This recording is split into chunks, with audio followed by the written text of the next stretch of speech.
the incident itself seemed to be very quick.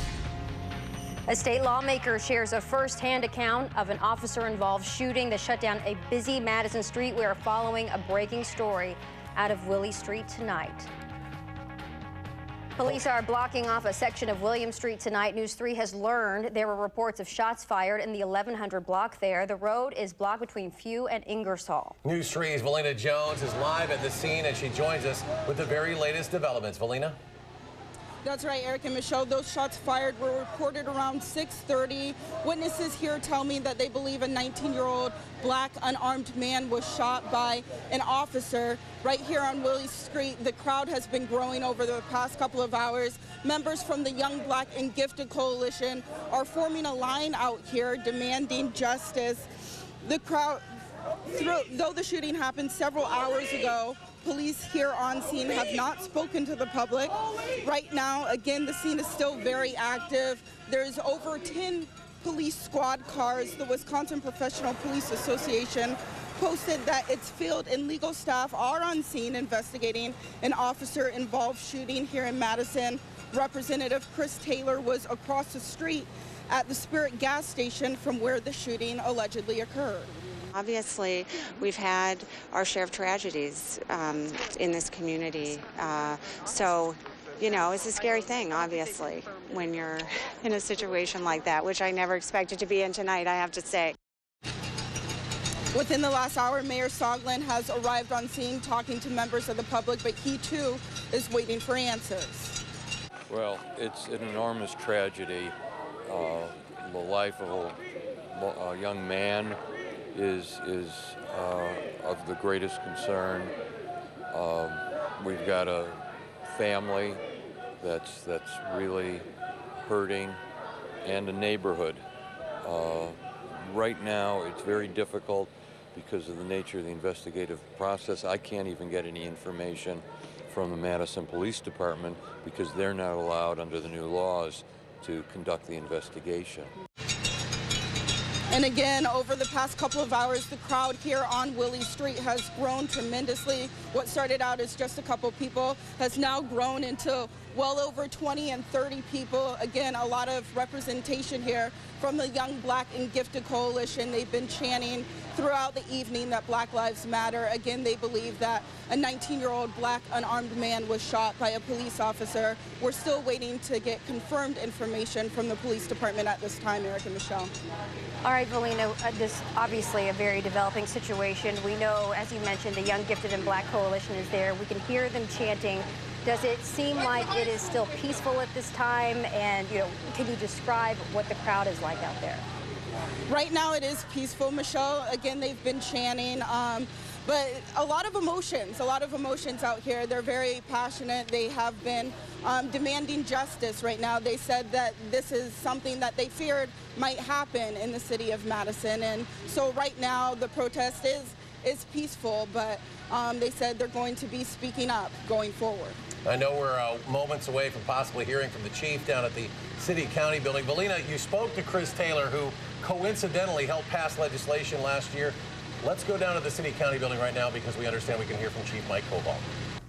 As jumping in and out of traffic, dodging cars and the like, and subsequently, before we arrived, the call was updated by another complainant who had indicated that this same subject had been responsible for a battery that had been recently committed. Upon arrival, the officer, the first responding unit, was called to the apartment where the subject had gone into. He heard sounds of what sounded like a disturbance coming from within the home, and it was at that juncture that he forced entry. Once inside the home, the subject involved in this incident, the same one that had been allegedly out in traffic and had battered someone, this same subject then assaulted my officer, and in the context of mutual combat in that sense, the officer did draw his revolver and subsequently shot the subject.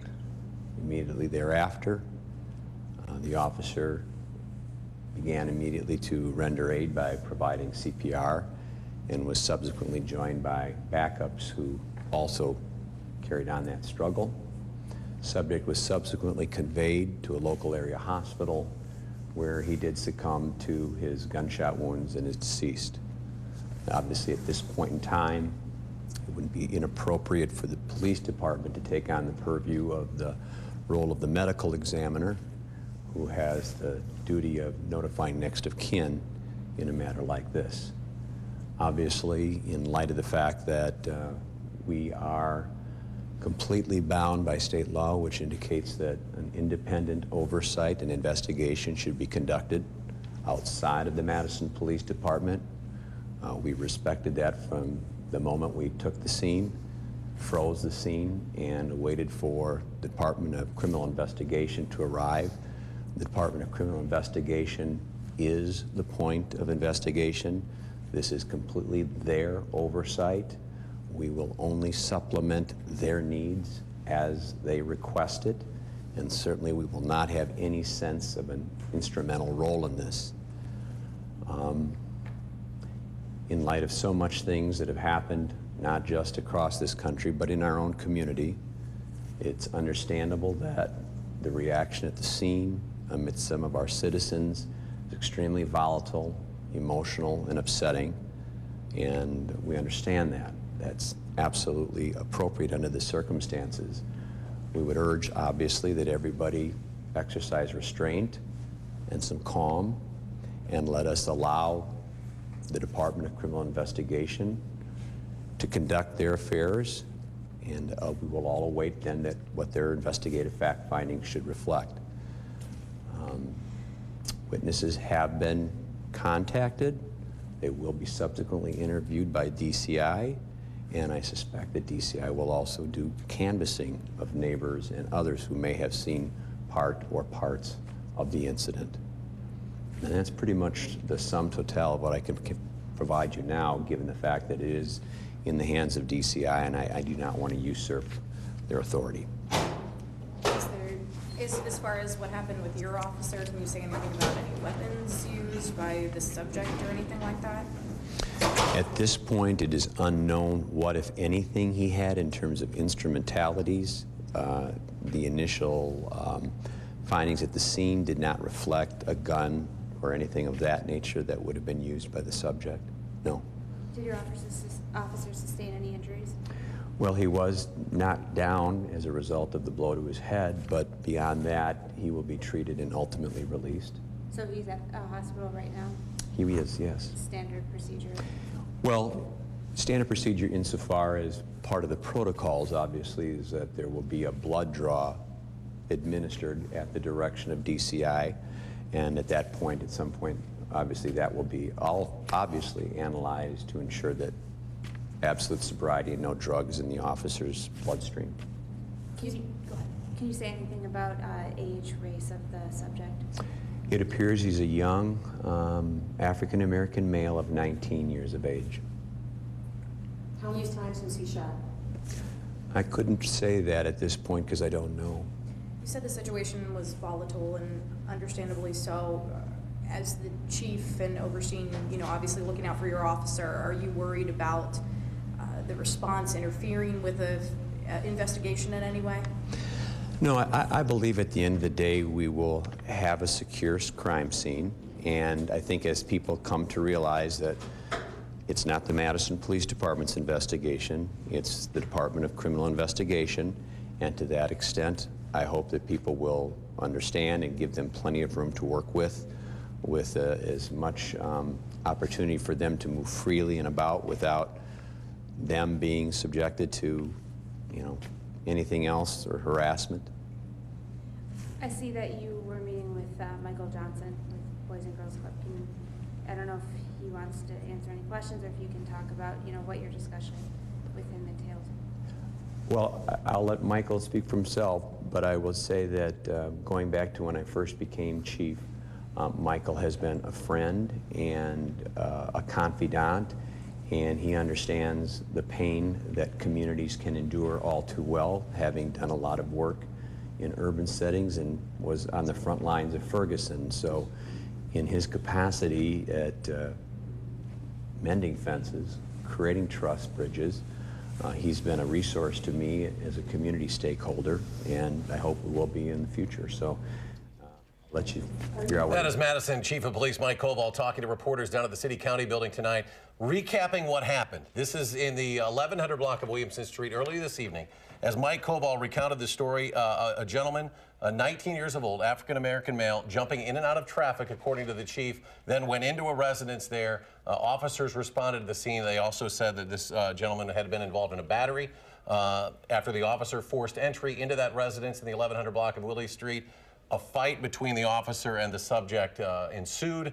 The officer struck in the head, according to the chief, knocked down, pulled his weapon, fired, and hit the subject, who later was pronounced dead at an area hospital. And what we know now, we know that the Department of Criminal Investigation will take over this investigation. The Madison Police Department will be assisting them, but the Department of Criminal Investigation will have oversight of this investigation because of a new law that was recently passed within the last year.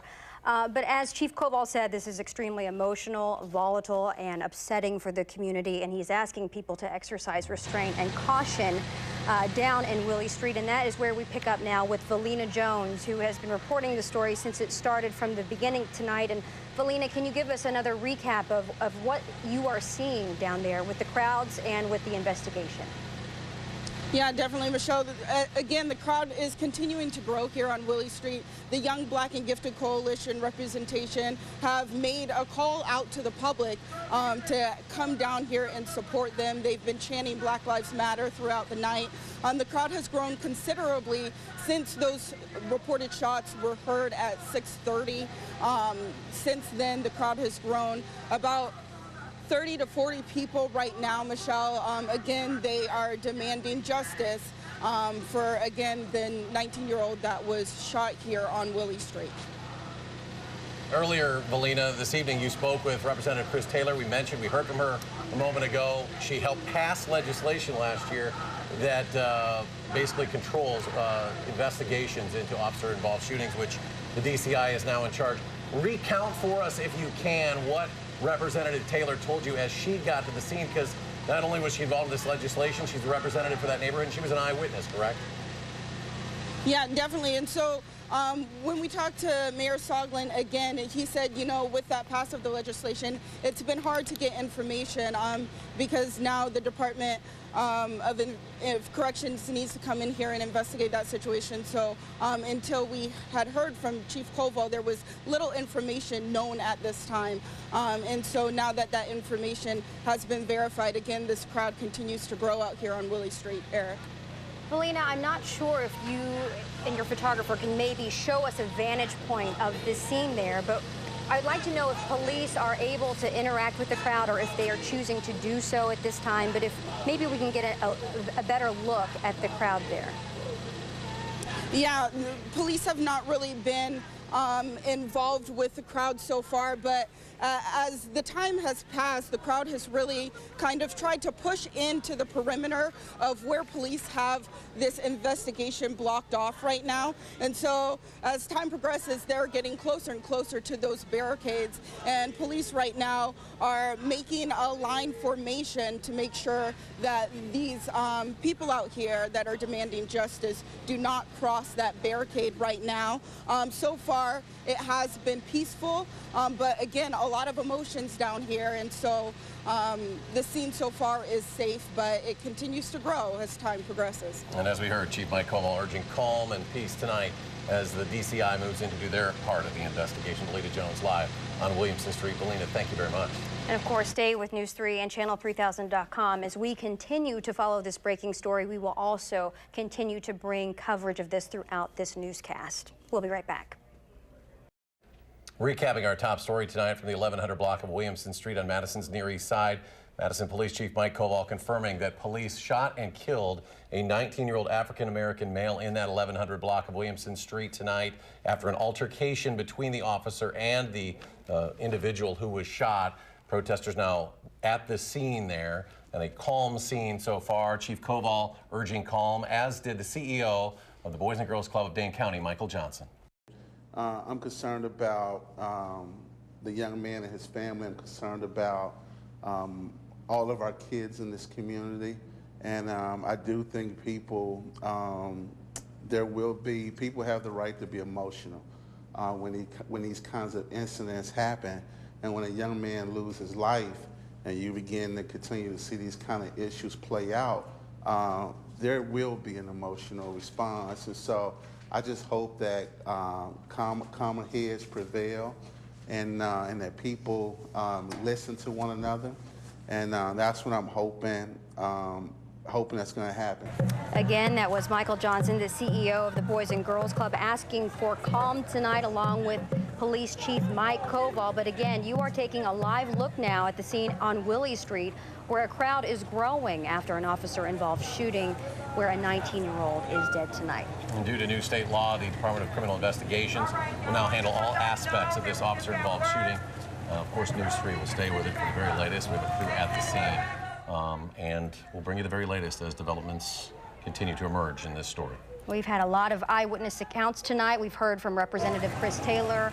We've heard from the Chief of Police and also from the Boys and Girls CEO, Michael Johnson. Of course, we will stay on this story, and you can follow us on channel3000.com. Good night.